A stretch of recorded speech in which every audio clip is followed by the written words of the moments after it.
नमस्कार विद्यार्थी मित्रांनो, आज आपण वर्ग 10 मध्ये मराठी अक्षर भारती या विषयात पद्य कविता 16 स्वप्न करू साकार हे बघणार आहोत।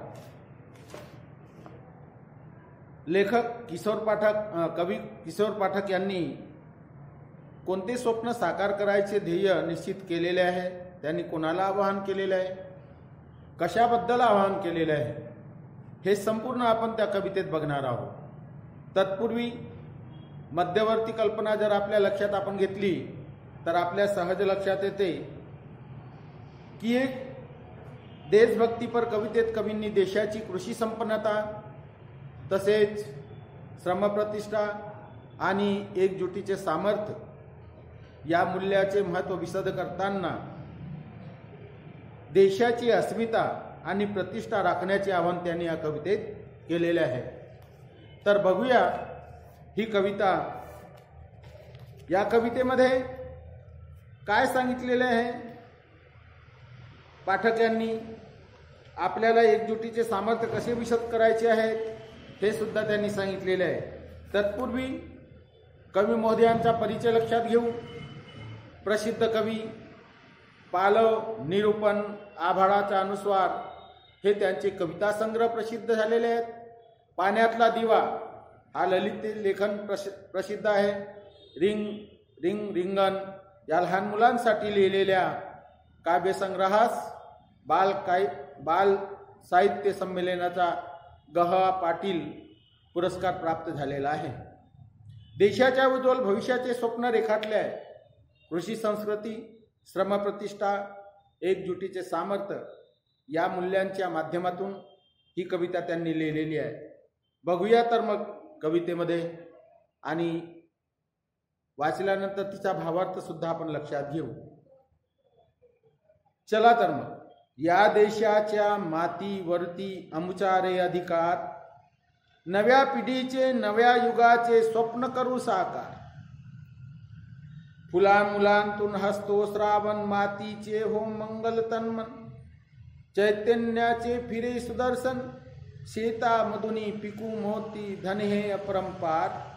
नव्या पिढीचे नव्या युगाचे स्वप्न करू साकार। या देशाच्या मातीवरती आमचा रे अधिकार। या हातांनी यंत्र डोलते, श्रमशक्तीचे मंत्र बोलते, उद्योगाचे चक्र चालते, आभाळावर उत्क्रांतीचा घुमूया ललकार। या पिढीचे नव्या युगाचे स्वप्न करू साकार। या देशाच्या मातीवरती आमचा रे अधिकार। हजार आम्ही एकी बळकट, सर्वांचे हो एकच मनगट, सक्तीची ही झडते नौबत, घराघरातून जन्म घेतचे तेज नवा अवतार।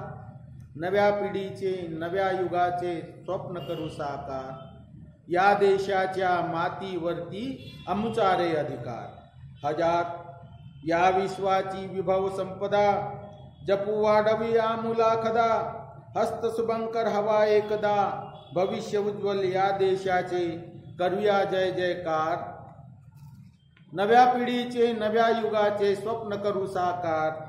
या देशाच्या मातीवरती आमचा रे अधिकार। अशा प्रकारे ही कविता आपल्या सहज लक्षात येते। या कवितेमध्ये कवी महोदय यांनी जो भावार्थ आपल्या पुढे सादर केलेला आहे तो आपण बघणार आहोत। चला तर मग कवितेतील भावार्थ आपण बघूया। काय म्हणतात ते? या देशाच्या मातीवरती आमचा रे अधिकार, नव्या पिढीचे नव्या युगाचे स्वप्न करू साकार।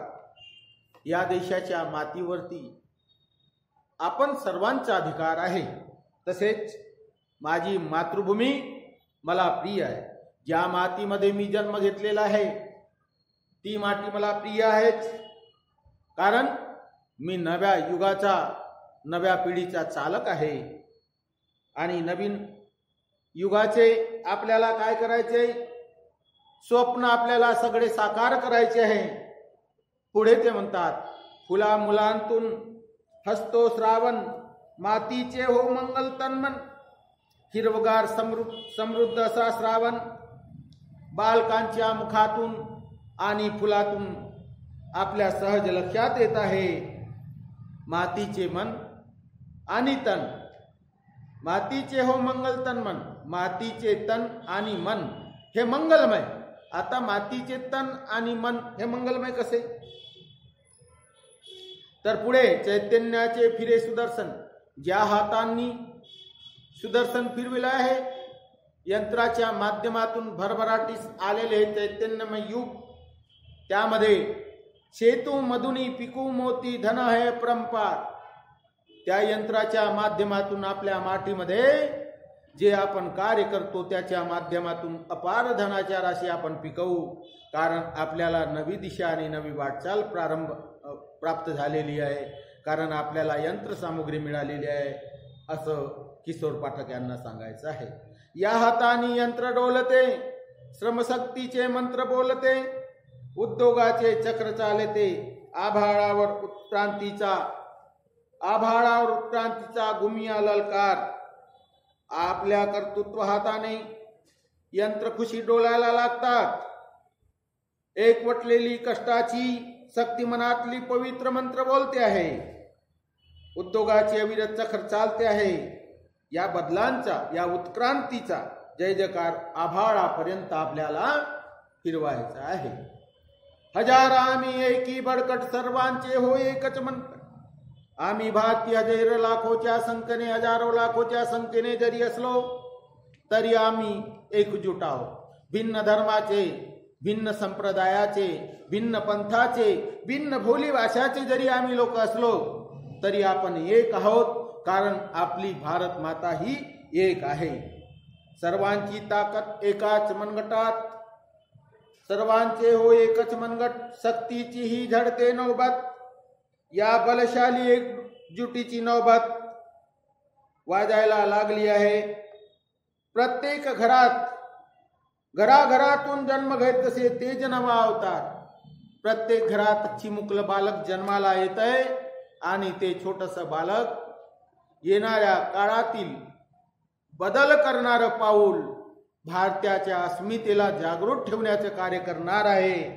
असं नवा अवतार घेऊन तो प्रत्येक घरात जन्माला येईल, असं कवी किशोर पाठक यांना सांगायचे आहे. या विश्वाची विभय संपदा, या विश्वाची विभव संपदा जपू वाढवणी आम्ही लाखदा. हस्त शुभंकर हवा एकदा, भविष्य उज्ज्वल या देशाचे करूया जय जयकार. आपण भारत देश समृद्ध करून या जगाचे वैभवनी दौलत आपण लाखो वेळा वाढवूया आणि जोपासना करूया. दुनियेला जपण्यासाठी मायेची सुखदायी हात एकदा पाहिजे. आपल्या भारत देशाचे भवितव्य उज्ज्वल आहे, कारण हस्त शुभंकर हवा एकदा, भविष्य उज्ज्वल या देशाचे करूया जय जयकार.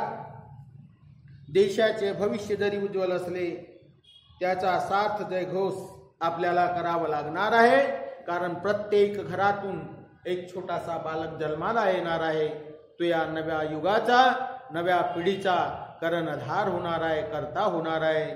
तेव्हा असे किशोर पाठक यांना श्रमशक्तीच्या माध्यमातूनच नव्हे तर श्रमप्रतिष्ठा, कृषी संस्कृती आणि संपूर्ण एकजुटीने जे कार्य केले जाते त्या कार्याबद्दल त्यांनी भारत देशाची अस्मिता बाळगण्याचं कार्य केलेलं आहे. अशा प्रकारे ही कविता आपण तुमच्या पुढे सादर केलेली आहे.